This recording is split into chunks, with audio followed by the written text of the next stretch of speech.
Hello everyone, welcome to Eduta. So आज हम ये बात डिस्कस करेंगे, काफी इंपॉर्टेंट बात है कि क्यों हमें जैब एग्जामिनेशन क्लियर करने के इमिडिएटली बाद कैब एग्जामिनेशन के लिए प्रिपेयर करना शुरू करना चाहिए। मैंने बहुत बार देखा है कि लोग जैब एग्जामिनेशन क्लियर करते हैं, फिर वो बहुत लंबा ब्रेक ले लेते हैं कि चलो अब जून में कर लिया तो नवंबर दिसंबर वाले साइकिल में तो नहीं देंगे, अभी सोचेंगे उसके बारे में। तो वो सोचते-सोचते वो 1-2 साल भी निकाल देते हैं और कुछ तो और भी समय निकाल देते हैं। तो ये आपकी प्रिपरेशन के लिए कहीं न कहीं डेट्रिमेंटल हो जाता है, बुरा साबित होता है। देखिए, अगर आपके इश्यूज़ हैं, कुछ फैमिली में इश्यू है, बहुत बिज़ी हैं, कुछ इम्पोर्टेंट है, ऑब्वियसली आपको थोड़ा-सा डिले करना पड़ता है। लेकिन जस्ट कि आप थोड़ा लेज़ी फ़ील कर रहे हैं, आपको लग रहा है कि अरे बहुत पढ़ाई कर ली, रुक के करेंगे, तो फिर दोबारा से मोमेंटम बनाना बहुत मुश्किल हो जाता है। तो मेरा रिकमेंडेशन यही रहेगा कि अगर आपका जैब एग्जामिनेशन क्लियर होता है, इमीडिएटली जो भी नेक्स्ट साइकिल में आप कैब एग्जामिनेशन दे सकते हैं, वो आपको देना चाहिए। उसके कुछ कारण मैं आपको बता रही हूँ। सबसे पहले मोमेंटम मेंटेन रहता है। जब आप जैब की प्रिपरेशन करते हैं, आप रेगुलरली पढ़ते हैं, आपका एक शेड्यूल बना होता है, तो वही मोमेंटम आप कैब में भी कैरी फॉरवर्ड कर सकते हो। तो ये मोमेंटम बहुत बढ़िया चीज़ होती है कि एक फ्लो बना हुआ है, वही आगे भी जारी रखिए। फिर नॉलेज ओवरलैप होता है। देखो, आपका जो पीपीबी सब्जेक्ट है, जैब एग्जामिनेशन के लिए, उसका कुछ-कुछ सिलेबस बीआरबीएल से भी मैच कर रहा है। ठीक है? ये सब्जेक्ट्स मैं पढ़ाती हूँ तो इन इसकी मेरे को पूरी डिटेल पता है और मुझे आइडिया है थोड़ा बहुत कि बहुत सारे सब्जेक्ट्स ऐसे हैं जैब के जिनकी काफ़ी नॉलेज कैब एग्ज़ामिनेशन में फॉरवर्ड हो रही है। तो अगर आप 2 साल का गैप दे देते हो, जैब और कैब के बीच में, आप तो भूल जाओगे सारी चीज़ें पढ़ी हुई, है ना? तो ये नॉलेज ओवरलैप को हमें यूज़ करना है, उन्हीं चीज़ों को आगे डिटेल में हमें पढ़ना होता है। तो ये बहुत इंपॉर्टेंट चीज़ है। तीसरी है बेटर करियर प्रोग्रेशन। कितनी बढ़िया बात हो कि इधर जैब का इंक्रीमेंट लगा, साथ के साथ कैब का इंक्रीमेंट लग गया।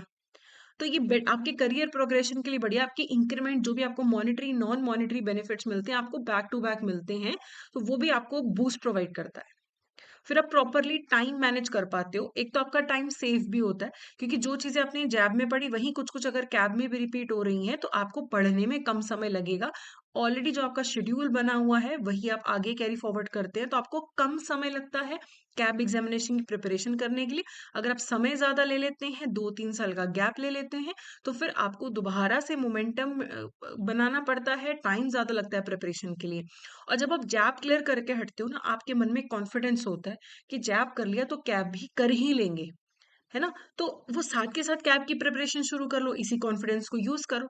लेकिन अगर हम ये चीज़ करते हैं कि जैब कर लिया, अब तो थक गए, अब तो समय चाहिए कैब के लिए, बहुत डिफ़िकल्ट है कैब, तो वो चीज़ जो है वो सही नहीं रहती। तो आपका जो बढ़ा हुआ कॉन्फिडेंस होता है जैब एग्ज़ामिनेशन क्लियर करने के बाद, उसे यूज़ करो।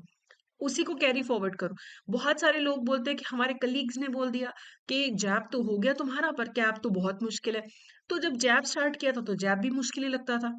तो कैब नहीं स्टार्ट किया तो वो मुश्किल लग रहा है, जब आप स्टार्ट कर लेंगे, जब आपके अंदर डिसिप्लिन होगा, आप अच्छे से समय देंगे, तो ऑब्वियसली कैब भी आपको कहीं न कहीं धीरे-धीरे ईज़ी लगना शुरू हो जाएगा। जो सिलेबस की कंटिन्यूटी है उसका फ़ायदा उठाइए। सबसे इम्पोर्टेंट चीज़ तो यही है, मोमेंटम है आपका बना हुआ, आपका सिलेबस की कंटिन्यूटी बनी रहती है, आपको थोड़ी प्रोफेशनल एज मिलती है।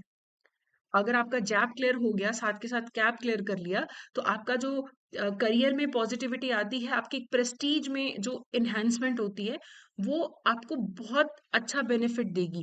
मेंटली, इमोशनली भी आपको अच्छा फील होगा। It's not just about the money, सिर्फ पैसे की बात नहीं है।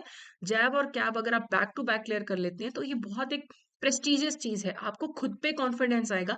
आप अपना जो जॉब आपको डल लगता था, वही चीज़ें जब आप समझ के पढ़ के आप जब वही चीज़ें दोबारा करते हैं, तो आपको और अच्छा लगता है। एक नॉर्मल चेक के साथ डील करना और अब चेक के बारे में पढ़ के ए टू ज़ेड सब कुछ, फिर डील करना उसी चेक के साथ, तो बहुत एक मेंटली आपको खुशी मिलती है।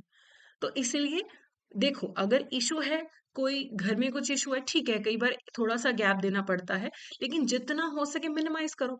अब जून में जिन्होंने क्लियर कर लिया था, देयर इज़ नो पॉइंट कि आप बैठे हुए हैं, कि आप इंतज़ार कर रहे हैं कि कब अभी आराम से करूँगा, अभी तो त्योहार मना लेते हैं, ऐसा कर लेते हैं, वैसा कर लेते हैं। तो बेस्ट यही रहेगा कि आप अभी जो अगर आपका मई में जून वाले साइकिल में क्लियर है तो नवंबर दिसंबर वाला दे दो जिनके लिए पॉसिबल होता है, और जिनके लिए पॉसिबल नहीं है वो नेक्स्ट ईयर तो कर ही ले अर्लीस्ट। जितना कि आप देते जाओगे, पुराना मोमेंटम, पुराना कॉन्फिडेंस, पुरानी नॉलेज, आप सब कुछ लूज कर जाओगे। ठीक है, तो अर्लीस्ट पॉसिबल हो आप प्रेपरेशन स्टार्ट करिए। एंड अगर आपको प्रेपरेशन में हमारी हेल्प चाहिए तो हमारा कैप का मास्टर कोर्स है, एबीएम, बीएफएम, एबीएफएम, बीआरबीएल, सारे सब्जेक्ट्स के आपको रिकॉर्डेड क्लासेस, एग्जाम से पहले लाइव क्लासेस, और आपको चैप्टर वाइज एमसीक्यूज भी मिलेंगे और फुल लेंथ मॉक टेस्ट भी मिलेंगे। अभी आप कैब 75 कोड यूज करके 75% भी अवेल कर सकते हैं। बाकी आपको स्ट्रैटेजी बनाने में कोई हेल्प चाहिए, किसी भी तरीके की आपको लगता है आपको हमारी हेल्प चाहिए, आप कमेंट सेक्शन में कमेंट कर सकते हैं। आप hello@edutap.co.in पे मेल कर सकते हैं, या इस नंबर पे भी आप कांटेक्ट कर सकते हैं। और हमारी वेबसाइट पे जाके भी आप कोर्सेज चेक कर सकते हैं, डेमो लेक्चर्स लगा सकते हैं। टेलीग्राम चैनल का लिंक आपको डिस्क्रिप्शन में मिल जाएगा, वो भी आप चेक कर सकते हैं फ्री कंटेंट के लिए। एंड अगर वीडियो अच्छी लगी है तो चैनल को जरूर सब्सक्राइब करिए। तो that's it for today, thank you so much.